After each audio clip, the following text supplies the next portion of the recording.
This was the toughest challenge I'd ever faced. I'd lost all my gear and weapons.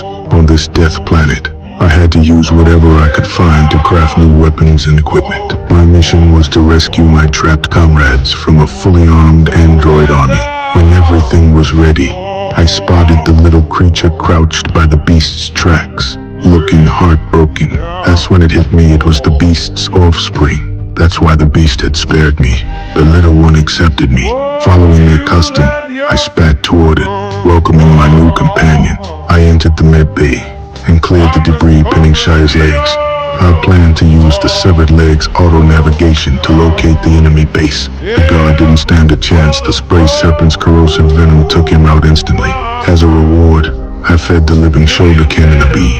I rushed into the base, buying time for Shia's severed leg. The little one backed me up, taking out stragglers. I'd just taken down one enemy when I realized the room was packed with fully armed androids. But with the spray serpent at my side, I wasn't afraid. In seconds, I wiped them all out. The little one was just as fierce. With its agile movements, it ripped several androids to shreds in an instant. Shia's severed leg was a powerhouse too. It dropped from above, catching the guard off guard, forced his eye against the scanner, and freed Shia from the cell. The leg even played dead, working with Shia to lower the enemy's guard before launching a surprise attack.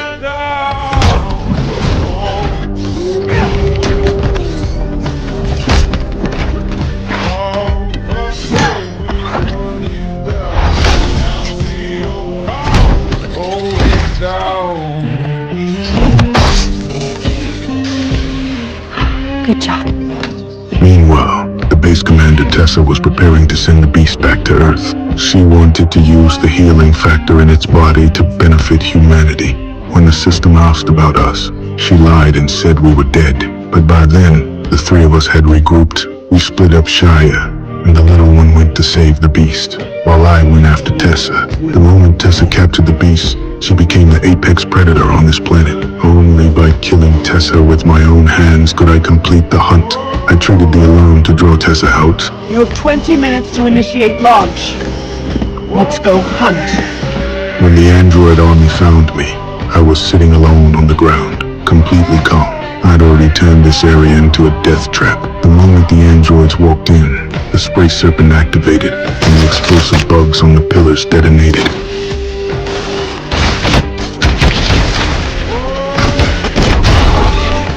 After wiping out the android army, Tessa appeared from behind in her mech suit. She didn't waste words, immediately fired up her shoulder cannon and locked onto me.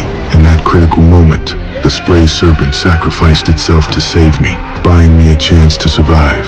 Seeing my loyal companion die right in front of me, I was consumed with rage.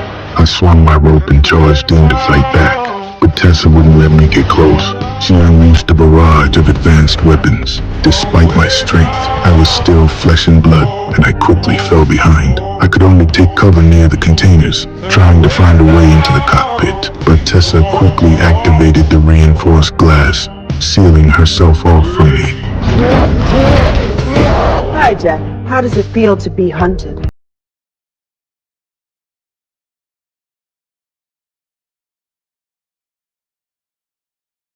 Others had used disguises to free the creature, but even with the beast attacking, it couldn't break through the mech's defenses and was slashed open by Tessa's chainsaw instead.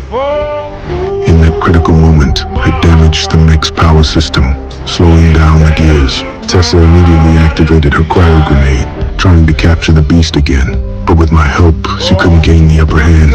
The beast quickly smashed the mech into scrap metal.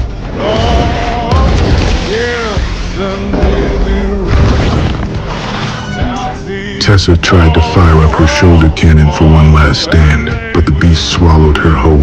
After the battle, the little one was finally reunited with its mother. As I paid my deepest respects to the mighty beast, Tessa detonated the cryo grenade from inside. The blast sent us flying, ending the beast's legend of invincibility. Tessa, badly wounded, rose from the rubble. Before Shia could speak, Tessa locked her plasma shoulder cannon onto Shia's head. In that critical moment, I struck in time, killed Tessa, claimed the shoulder cannon, completed the hunt.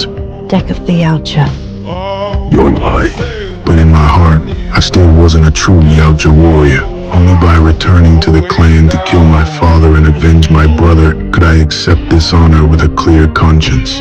After a long journey through space, I set foot on my home world once more. Standing before my father again, there was no reverence in my eyes, only a killing intent I could barely contain. Seeing that I hadn't died during the hunt and had brought back a mechanical skull as a trophy, my father despised me even more. He ordered 2 elite warriors to kill me, but after countless trials by death, my skills were nothing like before. Within a few exchanges, I took both their lives.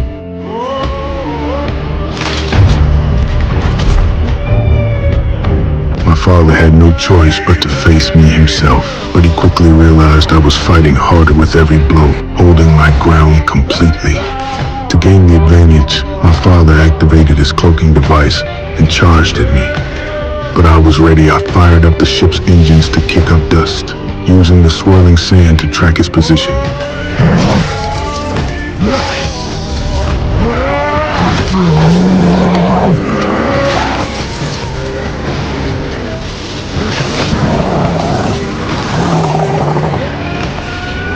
In an instant, I severed my father's arm. The plasma binder at his waist fell into my hands. He dropped to his knees in defeat, letting me remove his mask. Even in his final moments, my father kept up his act, claiming that if I just knelt and submitted, I could have a place in the clan.